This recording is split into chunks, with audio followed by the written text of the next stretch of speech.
देखो, इतना तो आप लोग को ही पता है कि राज कॉमिक्स में सर्वनायक सीरीज इतनी बड़ी महागाथा है जिसके बारे में एक वीडियो में बात करना नेक्स्ट टू इम्पॉसिबल है। तो एक एक कॉमिक के बारे में बात ना करके हम लोग कैरेक्टर्स पे बात करेंगे। हम लोग किसी एक कैरेक्टर को लेकर के और उसके अराउंड सर्वनायक सीरीज को एक्सप्लेन करने की कोशिश करेंगे। बेसिकली ये उस कैरेक्टर के पॉइंट ऑफ व्यू से सर्वनायक सीरीज को समझाने की मेरी कोशिश होगी। तो जो पहला कैरेक्टर है जिसके बारे में मैं बात करने वाला हूँ उसका नाम है महारावण। तो चलो शुरू करते हैं।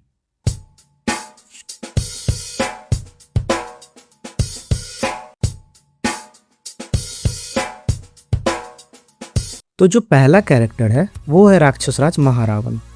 महारावण महाबली भोकाल के सबसे शक्तिशाली विलन्स में से एक है। ये राज कॉमिक्स के उन चुनिंदा कैरेक्टर्स में से एक है जिसे अमरत्व प्रदान है।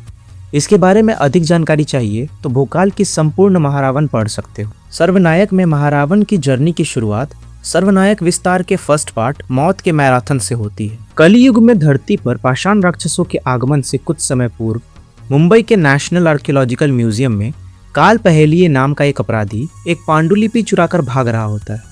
तभी वहां पर एंट्री होती है उसके सबसे बड़े दुश्मन की, यानी रात का रक्षक मुंबई का बाप डोगा।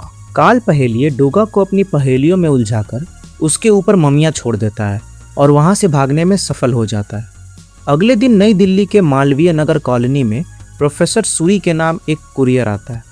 इस कुरियर को मुंबई से केपी नाम के एक शख्स ने भेजा था जो कि मोस्ट प्रोबेबली काल पहेलिया ही था। उस कुरियर में एक पुस्तक थी जिसमें महारावण के बारे में बताया गया था। महारावण का उत्थान द्वापर युग के अंत में महाभारत के युद्ध के 100 वर्षों बाद हुआ। उसने अपने तपोबल से त्रिदेवों को भी झुकने पर मजबूर कर दिया था। उसने दुनिया के सबसे शक्तिशाली गढ़ कलंका को अपनी राजधानी बनाई और उसकी रक्षा के लिए कलंकिनी, कपालिका और डंकिनी नाम की 3 महाशक्तिशाली पिशाचिनियों को तैनात किया। कालकूट, कालभुजंग, मृत्युजीत, हिमराज के रूप में उसके पास संसार भर में फैले ऐसे शक्तिशाली सेना नायक थे जिनकी शक्तियों के सामने देवता भी असहाय महसूस करते थे। सीधे युद्ध में देवता महारावण के सामने पल भर भी नहीं टिक सकते थे, सो उन्होंने छल का सहारा लिया।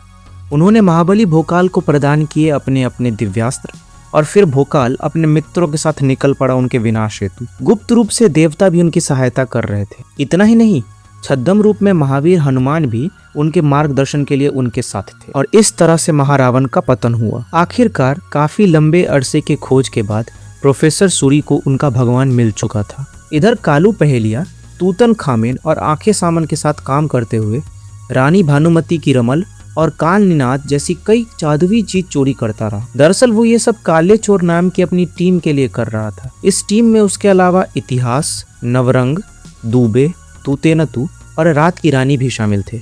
ये सारा वृतांत आपको सर्वनायक विस्तार के 6th पार्ट रेत के सहनसा में पढ़ने को मिल जाएगा। इसके बाद महारावण की कहानी सर्वनायक सीरीज के 3rd पार्ट सर्व संग्राम के फर्स्ट 2 पेजेस में कंटिन्यू होती है। इस सीन में एक रहस्यमय व्यक्ति जो कि इतिहासी है उसे द्वापर युग में कलंका नगरी के खंडहरों में देखा जाता है। तूतेनतू की तरह ही इतिहास भी अलग अलग समय धाराओं में आ जा सकता है। इतिहास पहले भी इस काल में आकर भोकाल को अपनी चाल के मोहरों पर नचा चुका था, लेकिन इस जगह से अनभिज्ञ था। उसके जैसे उच्च कोटि के दुष्ट के लिए यह जगह धर्म स्थल जैसा था। महल के अंदर जाते ही उसे महारावण की विशालकाय प्रतिमा दिखती। इसी कॉमिक के पेज नंबर 89 और 90 में हमें पता चलता है कि किसी तरह से महारावण अपने समय काल से निकलकर स्तंभित काल आयाम में पहुंच गया है। स्तंभित काल आयाम समय धारा का वह आयाम है जो भूत, भविष्य और वर्तमान तीनों कालों को आपस में जोड़ता है। महारावण किसी तरह से वर्तमान में जाना चाहता था ताकि वहां जाकर के वो कलंका की पताका लहरा सके, लेकिन उसे वहां जाने से रोकने के लिए कालदूत महारावण से लड़ रहा था। अपने आप को हारता हुआ देखकर महारावण छल का प्रयोग करता है और अपने सेना नायकों के द्वारा कालदूत पर हमला करवा देता है। कालदूत की प्रशंसा करते हुए महारावण बोलता है कि जिस महारावण के सम्मुख इंद्र जैसे देवता भी कुछ वर्षों से अधिक युद्ध में नहीं टिक पाते हैं, वह महारावण तेरे साथ सहस्त्रों वर्षों तक युद्ध करने का आनंद ले सकता है। किंतु समय के अभाव की वजह से महारावण युद्ध में रणनीति के साथ साथ कूटनीति भी अपनाता है। वो अपने सेना नायकों को आदेश देता है कि वे सम्मिलित रूप से वार करें और नाग योगी को बंदी बना ले। महात्मा कालदूत महारावण की इस मूर्खता पर हंसते हैं कि उसे ऐसा लगा कि उसके अनुचर सम्मिलित आक्रमण करके महात्मा को परास्त कर देंगे।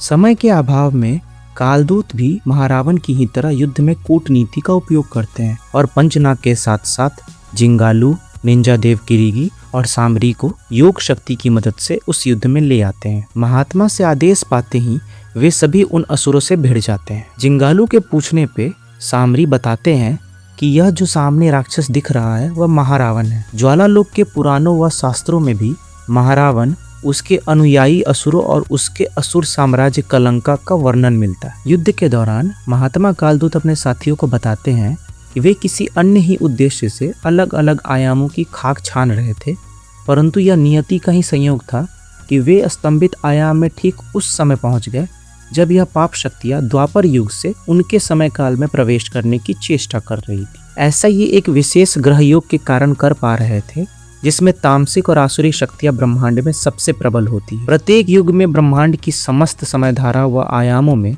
यह ग्रह योग एक निर्धारित समय पर एक ही साथ दृष्टिगोचर होता है और इसी कारण प्रेजेंट टाइम में धरती पर पाषाण राक्षसों का आगमन हुआ। कालदूत बताते हैं कि सभी आसुरी शक्तियों में सबसे विध्वंसक व प्रबल है यह महारावण, जो कि अगर कलियुग में आ गया तो इसे रोकना देवताओं के लिए भी असंभव हो जाएगा। महात्मा कालदूत की बात सुनकर पंचनाग तथा सभी वीर एक साथ मिलकर के महारावण तथा उसके सभी अनुयायियों पर टूट पड़ते हैं। इस बीच निंजा देव किरीगी, सामरी और जिंगालू मिलकर के महारावण पर हमला करते हैं। महारावण को अपनी हार का एहसास होने लगता है।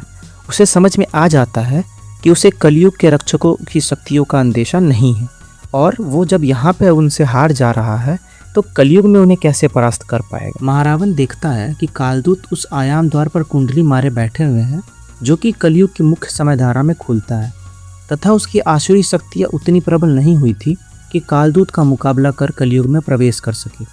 इसके बाद उसे सिर्फ एक ही विकल्प दिखता है कि वह असुर संधि के साथ इस स्तंभित आयाम से किसी अन्य आयाम में चला जाए और वहां पर जाकर अपनी आसुरी शक्तियों को जमा करे ताकि वो बाद में आकर के इन सभी से लड़ सके। महारावण की आसुरी शक्तियां स्तंभित आयाम से जुड़े एक आयाम द्वार का पता लगा लेती है जो कि कलयुग के ही एक अन्य समय धारा में खुलता है। उस आयाम में मात्र एक ही सत्य रक्षक होता है जिसे परास्त करना कितना ही मुश्किल होगा यह सोच करके महारावण अपनी सेना को लेकर के उस समय काल में चला जाता है ताकि वहां पर अपनी शक्तियों को संचित कर ले एवं कलयुग की मुख्य समय धारा में आक्रमण करके इन सभी महारथियों को परास्त कर सके।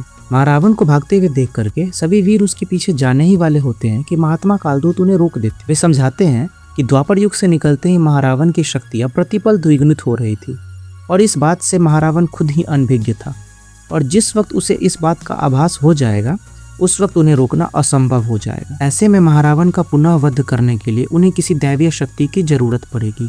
ऐसे में महात्मा कालदूत समुद्र मंथन करने की राय देते हैं जिससे उस दैवीय शक्ति का अवतार होगा जो कि पुनः महारावण का वध करेगी। कालदूत और उसके सभी सहयोगियों से बचकर महारावण जिस समय काल में जाता है वहां पर उसकी प्रतीक्षा योद्धा कर रहा था जो कि उसे देखते ही उस पर भड़क जाता है और उसे अपने कांखों में दबा लेता है। ये सारा वृतांत सर्वनायक सीरीज के पंचम भाग सर्व मंथन के पेज नंबर 15 से लेकर के 23 और 44 से लेकर के 50 तक में होता है। इसके बाद हमें सर्वनायक सीरीज के 13वें भाग यानी कि सर्व ग्रहण के पेज नंबर 15 से लेकर के 26 में महारावण और योद्धा के बीच का जो द्वंद्व है उसे दिखाया जाता है। कालदूत से बच करके और अपनी शक्तियों को संचित करने के इरादे से महारावण कलयुग के ही एक दूसरे आयाम में चला जाता है। यहाँ पर उसकी प्रतीक्षा कर रहा होता है अमोघ, जो कि देव शिरोमणि दिति पुत्र योद्धा का बेटा होता है। कलयुग में अमोघ को भी योद्धा के ही नाम से जाना जाता है। अमोघ बताता है कि उसे उसके पिता योद्धा ने कलयुग से त्रिनाग पर्वत द्वापर युग में भेजा था जहाँ पे वो नवेली को छुड़ाता है। नवेली के ही साथ साथ वहाँ पे बिजलिका और कुदुमचुंबी भी सर्प संधि नाम के एक दुश्मन के द्वारा कैप्चर्ड। ये सारा वृतांत आपको सर्वनायक विस्तार में उसके फर्स्ट पार्ट यानी कि मौत का मैराथन में एवं विष क्षेत्र संरक्षण में और इसके साथ साथ रेत का सहिंसा में आपको पढ़ने को मिल जाएगा। तो त्रिनाग पर्वत पे अमोघ गोजो और अश्वराज के साथ मिलकर के सर्प संधि के खिलाफ लड़ता है, उन्हें हराता है और वहां से वापस अपने पिता के पास आ जाता है, जहां पे उसके पिता उसे यह आदेश देते हैं कि वो उस निर्जन आयाम में जा करके अपनी शक्तियों को संचित करे और वहां पे जो असुर आएगा उसे पकड़ करके रखे। तो योद्धा को पहले से पता था कि किसी न किसी समय वहां पर महारावण जरूर आएगा और इसलिए उसने अपने पुत्र अमोघ को भेजा था ताकि वो महारावण को वहाँ पर तब तक रोक के रख सके जब तक पृथ्वी पर समुद्र मंथन कंप्लीट न हो जाए और उसमें से कोई ऐसी दैवीय शक्ति का अवतार न हो जाए जो कि आगे चल करके महारावण का वध करे। इस तरह से अभी तक जितने भी पार्ट्स आए हैं सर्वनायक के, उनमें महारावण की कहानी यहीं पर रुकी हुई है। बाकी इसका अगला पार्ट सर्वप्रहार आने ही वाला है, तो अगर उसमें महारावण के बारे में अगर कोई अपडेट होगा तो उससे मैं ज़रूर आप लोग को शेयर कर दूँगा। बाकी आज की वीडियो अगर आप लोग को अच्छी लगी हो तो वीडियो को लाइक और चैनल को सब्सक्राइब करो और वो जो बेल आइकन है उसको प्रेस कर दो ताकि ऐसे ही और भी कई सारे वीडियोस जो हैं वो का नोटिफिकेशन अब तक पहुंचते रहे। क्योंकि मैंने सोचा है कि मैं इस पे पूरी एक सीरीज़ बनाऊंगा जिसमें मैं काफ़ी सारे अलग अलग कैरेक्टर्स को ले करके और उनके पॉइंट ऑफ व्यू से सर्वनायक सीरीज़ में उनकी पूरी जर्नी बताऊँगा। तो ये काफ़ी इंटरेस्टिंग होगा, ठीक है। तो आई वुड रिक्वेस्ट कि आप सभी लोग जल्दी से सब्सक्राइब कर लो ताकि इस बारे में हम लोग मिल करके और बात कर सके। ओके, तो आज की वीडियो के लिए इतना ही एंड थैंक यू। जय हिंद।